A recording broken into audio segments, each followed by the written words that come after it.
Absolutely Talks, empowering talent for global careers. Brought to you by Absolutely French, presented by Armel Pervin.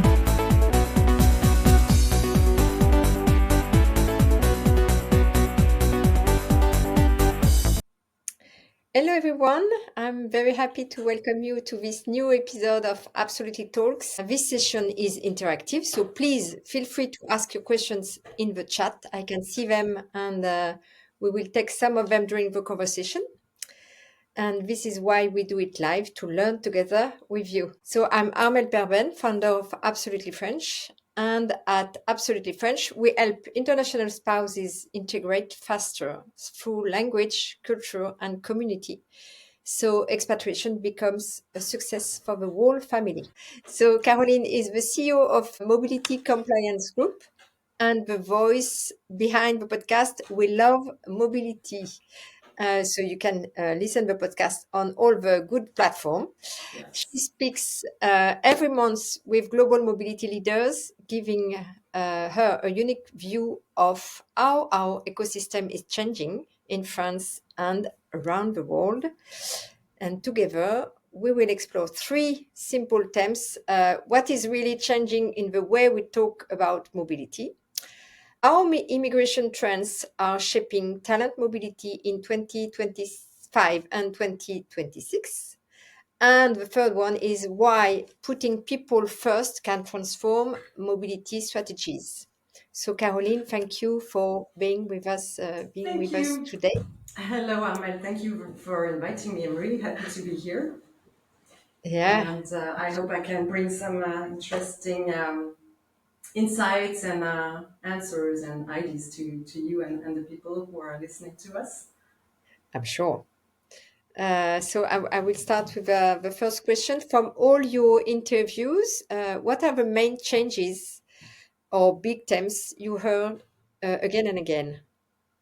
Well, that's a great question. So the podcast has been celebrating its third year this year. We started it in January 2023. Over the last 3 years on this podcast, We Love Mobility, there are obviously some recurring topics and recurring themes that I've noticed. So I've noted 6 of them.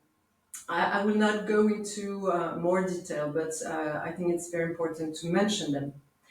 So first, what we see is that companies are increasingly moving towards to more flexible mobility solutions. So they're moving away from the classical 3-year expat model. I think we've all seen this, and they now use short-term assignments, more and more project moves, commuters, and hybrid forms of mobilities as well.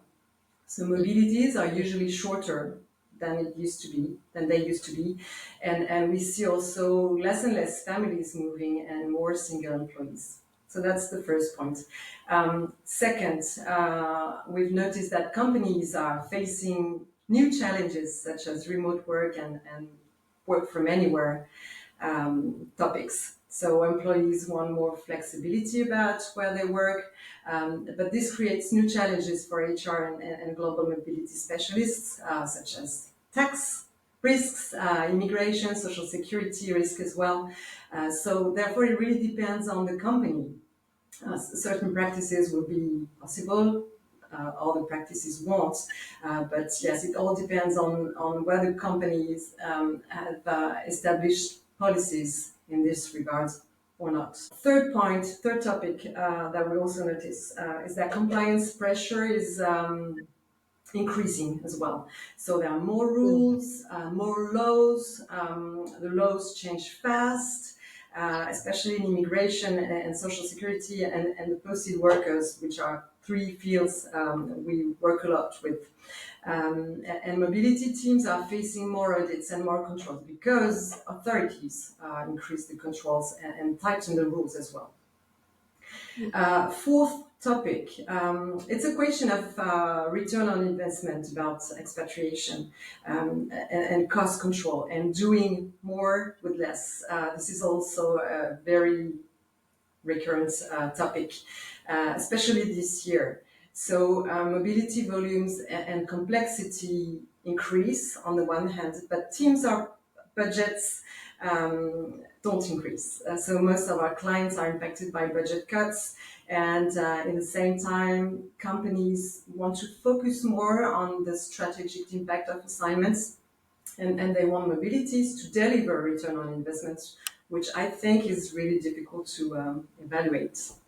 And two last topics.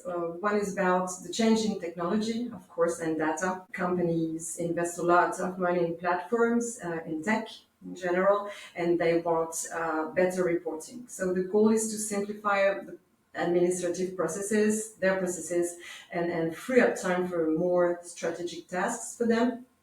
But I think even with tech, our customers and global mobility specialists in general will still complain that they are overworked because they have too many tasks to manage.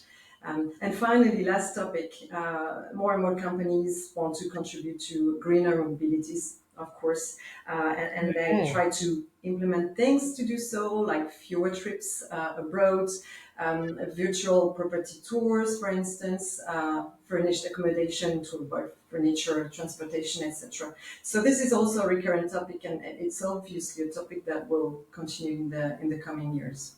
Thank you. Very interesting to have Yeah. six topics. Was there one story or comment that really surprised you or changed the way you see global mobility? Well, not really. Actually, these are global trends that we are seeing among our customers. So these trends are have been emerging a few years ago now, but it's been intensifying this year, especially. And the topics that come up frequently in the podcast. Sorry, and similarly, we conduct surveys with my teams, and we hold meetings with our customers. So we have kind of the same trends coming again and again, and it's the same. It's true as well when we participate in events at the Syndex or at the Cercle Magellan, even during these discussions with our partners. So there's no surprise to me. Yes, I think globally society is changing and evolving, and countries as well. So we just must adapt. Mm-hmm. Yeah. And do you see, because you said we cut price, there are no more, we cut. Budgets. Yeah, budgets are generally cuts. Yeah. So do you see the impact on the well-being, digitalization, or something else? What do they cut? Actually, I think companies will still keep well-being at the heart if they want to have success in the mobilities. I think that's one question will be we'll be talking about later. But yes, I think well-being is at the heart of the mobility. If companies want, expatriations to succeed, and if they want return on investment, as I was saying before. Looking ahead, what new trends should we all pay attention to in 2026? Well, there are a few of them. This is in line with what I was saying before. But Yeah. speaking about global trends, I would say that global mobility in general is becoming more selective, more strategic, and more digital. We are more focusing on expertise and skills. So companies will have to move people because they're bringing a specific skill or a specific know-how or expertise to a company, I think. And we also see immigration policies being tightened everywhere in the world. That's global. That's really general in many countries in a more selective way. So immigration procedures are more selective for highly qualified profiles in tech or in AI, for instance, and for top managers, top executives, and VIPs. Digital should accelerate too. Will go on accelerating anyway. So more and more companies have mobility platforms. They have automated workflows and compliance tools as well that should become standards in the coming years. I would say that another strong trend will be the focus on employee well-being that we were discussing just before. So families are less and less moving, but companies now understand, I guess, that well-being and family support are key for assignment success. Remote work will also, of course, be a topic in the coming years and should be more structured and more formalized for companies and for their policies. And maybe last topic, sustainability, more green mobilities and cost efficiency as well. So shorter assignments, more strategic mobility and emphasis on greener mobilities. So yeah, 2026 will be a year of more selective and more digital and probably, and I hope, more human-centered mobilities. Yeah, I hope to. Yeah, yeah. Okay, thank you. So let's move to immigration. I think it's your area of expertise as the Yeah. CEO of Mobility Compliance Group. Yeah. So you work with companies all around the world. What big changes do you see today in immigration and visa policies in France and abroad? Yes, this is a very interesting question. In terms of immigration, which is my favorite topic, there are lots of changes globally in the world, generally in the world. These changes started 1 or 2 years ago, and they will continue to intensify in the coming years and to spread everywhere, not just to certain countries, but to the entire world. I'm afraid, because it's been terrifying.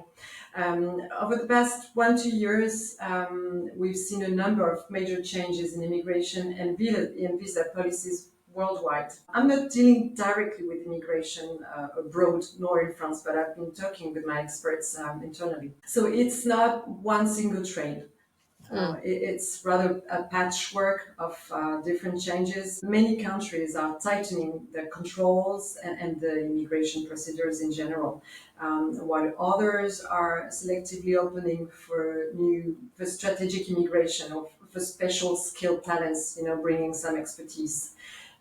So we are entering a new era. Markets are closing again. It's a new cycle, So markets are closing again to favor the local labor markets at the expense of immigration, unfortunately. So procedures have become much more complex in many countries, and there has been an increase in government fees as well, aimed at, of course, discouraging foreigners who would like to come and work in these countries. And even for digital nomad visas, that emerged 4 or 5 years ago after COVID. Each country has selected the profiles that it wants to attract in its country. So qualified profiles with high salaries, as in Thailand and Japan. There's a creation of a new K-Star visa for scientists coming to South Korea with very strict and restrictive limited criteria. So immigration policies are also tightening in France with stricter migration policy and tougher procedures. It's the case for the French naturalisation, French citizenship application, for instance. France will request, I think in the beginning of next year, a higher level of French, more tests and more rigorous tests for applicants. Also, we noticed that consulates are tightening the rules from validation and issue of the visas. Procedures for employees, especially those from Maghreb, North Africa, have also become stricter and stricter. We still have some talents procedure, formerly Passeport Talent, which are now talent missions, talent procedures, which are simplified and pretty much straightforward and relatively quick procedures.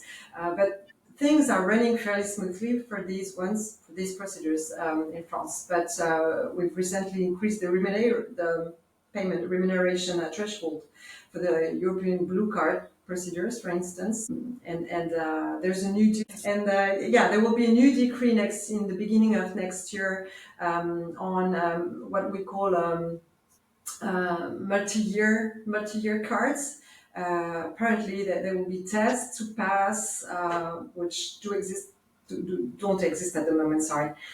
So all these things show that immigration policy is also tightening here in France. Thank you. So, if we compare France with the UK or US, how attractive is France right now for international talents? Well, there's a big difference, especially since Trump has arrived. The U.S. has adopted a much more restrictive immigration policy. Specifically, there are fewer visas available. The quotas have not increased. Some programs have been reduced or suspended, and access to certain work visas has become really much difficult. Sometimes immigration procedures take months or even years. They request for more evidence in the files, and it can be really long, and it's very expensive as well. So France is taking some similar turn, but still offers a very relatively stable and clear path, especially for those the talent procedures. And still, government fees in France are cheaper than in the US or in the UK, because it's in the UK it's really expensive as well and really long. UK has taken the same turn as in the US, and the administrative processing times for files are generally very long in these two countries. France is a bit apart from this. What simple things can companies do to make the process easier for their employees? I think they need to have good experts supporting them and supporting the families, and this is your job, but supporting the families and supporting the main applicants to come. They must, for France or for abroad, it's very important to see if a mobility is feasible well ahead, because the processing times, once again, are very. So I think it's really important to organize well ahead a mobility, and to see what's possible or what's not possible with an expert, and to know exactly what will be the cost, what will be the deadlines, the processing times, and everything. So yes, one advice would be to really try to think about it early, well ahead, Yeah. before the person is supposed to leave, actually. Yeah, yeah. I think it's key, because you can It's wait so long time when yeah. your visa. Everything takes time, and sometimes the visas and the immigration are rejected. So it's really important to prepare everything and to be ready. If you had to choose one immigration policy anywhere in the world that inspires you, which one would it be? That's really difficult. That was a very hard question, because it's all political, you know, Yeah. and each country has put access restrictions in place to prioritize high demand and high potential profiles. So I don't know. It's really political. I know that Canada has implemented some specific skilled worker visas. I don't know. I don't really know what to answer here. I'm sorry. It's okay. So now let's talk about people. I think we are Yes. moving people, so I think it's important to not forget that, Yeah. and also because it's the heart of our work at Absolutely French. Of So course. immigration and mobility are often seen as compliant processes. How can we bring the human side back into these processes? Yes, you're right. Immigration is often seen as rules, compliance, forms, and risks. But behind all this, there's a person changing their life, a family moving, a spouse, kids, a manager waiting for this talent as well, a business project, everything. So putting people first means never losing sight of the ultimate goal of all this. It's to enable someone to embark on a mobility journey, mobility project. So yeah, this is also why it's important to be supported by good partners who have who are sensitive to this human and to these people and emotional dimension, and provide good support and good guidance to simplify their lives. And it's important to provide good support to families as well, and not just to the assignee. Exact. Yeah, I've seen. I went to London 1 month ago, and I've seen that now they have someone on your screen that is speaking to you. So it's a robot to explain how to do the immigration process. So I was very surprised to have this in front of the screen. It's so, for me, it was like a shock to see that Yeah, they want to put robot in front of us and avoid people. So what do you think about that? I think robots can help. I think AI can help a lot, but for tasks that have no value. But I think it's really important to keep the human touch at the right moment. This is key, and if we understand that, I think it's a good balance between tech and human. You know, if we understand that, tech can really help. What role do you think spouses and families will play in the future of mobility? Um, as I was saying earlier, we see a decline in family mobility, except for the case of top VIPs and top executives, mainly because mobility is expensive. But not only, and you know, the decline of family expatriation is mainly driven by what we call societal change, dual career couples, immigration barriers for the spouses, etc. But to reply to your question today, all studies show that the majority of mobility failures are not due to work, but due to difficulties to integrate the spouse and due to difficulties experienced by the families. So yes, if companies want to secure their ROI, as we were saying before, I think they must include families. And mobility is no longer just about procedures; it's a whole family ecosystem. So companies that understand that uh, have better retention rates, I think, and fewer returns during expatriations, and a better employer brand, I think.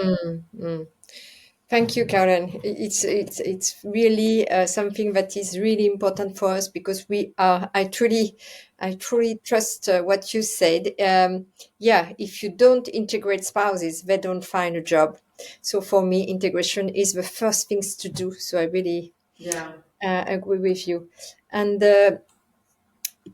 should companies integrate them more systematically, and how could they do it? What do you think? For families, uh, well, I think it's mostly related to budgets. But yes, if they want to, if they want this expatriation to succeed, I think family integration is the key, as you said. Mm, But unfortunately, I guess in the policies there are budget and kind of different type of positions, and I don't know exactly how it works in companies and how they choose to send a family abroad or not. But yeah, taking care of the spouse, integrate the spouse, helping the spouse find a job as you do, is key for me. Yeah. Today, how can companies find a balance between compliance and care? Well, to me, compliance and care are related, closely related.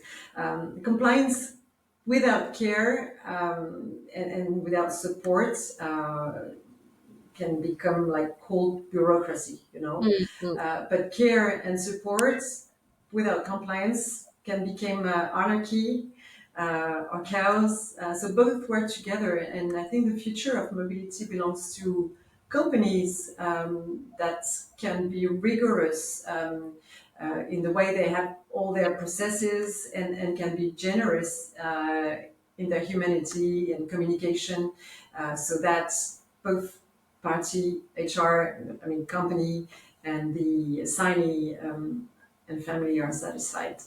Mm. So I think it's exactly what you do in your company in mobility compliance group. You take care. You are very rigorous about the process. Exactly, but we are very human in the way we help people move and get their visas and their work permits and residence permits. Yeah, that's it. Exactly. Mm. It's.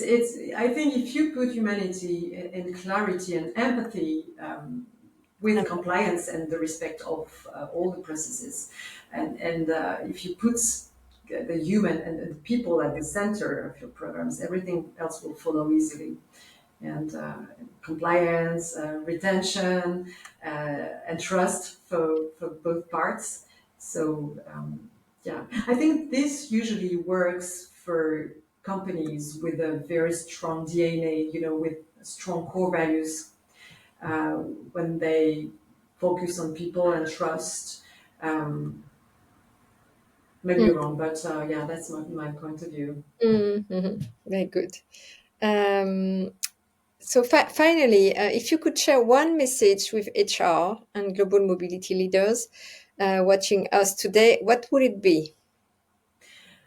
Well, to summarize what I said previously, I would say that I deeply think that mobility is not only about compliance and processes and documents. It's about people. It's about talents. Mm. So again, if you put empathy, communication, and trust, everything you do to support your talent, everything else should follow.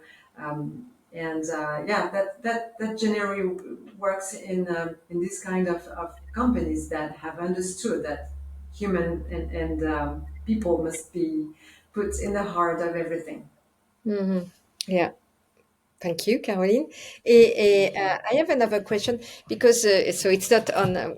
We didn't prepare it, so it just because last week I had a workshop with over global mobility managers, and we were speaking about KPI. Hmm. So, what are your KPIs in a mobility compliance group? What do you do to show To our track. yeah? Well, we have. Do you mean tracking what the Checking satisfaction or your result, and is your KPI only focused on the the timing, business? the Hmm. visa, or is it? Do you have a human center KPI, and what is it if you have one? Actually, do you speak about our employees or do you speak for the way we support With your companies client? and with our With clients? Well, we try to. It's tricky, but we try to evaluate satisfaction both on both parts, the HR, which is our big clients, and the assignee, which is the final client as well. We're starting to implement this, and this is not an easy part, but yeah, we try to have a kind of a global, a general idea of our support, because in our procedures we really depend on authorities. So we depend on the processing times with the prefecture, consulates, everything, and it's the same everywhere in the world. So it's very difficult to be able yeah. for an assignee to be able to compare the work of my colleagues and sometimes the work of the prefecture, because they can take, we're working with the prefecture, or Mhm. so yes, we try to ask them if they were satisfied with uh, the way we replied to them, if our answers were easy to understand, if we were fast enough in the replies we Mm. made, etc. Yeah, we try to have a very, very good a client experience. and I think we do it well. But yeah, this is tricky, but satisfaction is a very important KPI for us. Thank you. Yeah, and you depend on governments, and we depended on LinkedIn today, and it was not a good. It was not I so had good trouble today. with with LinkedIn this morning. It couldn't work. Maybe Yeah, it's so related today was to not a good this. day for Hmm. LinkedIn Live. So we don't have a question of our public today. So sorry about that, Caroline, because No usually we problem. have several questions. Yeah, was a pleasure.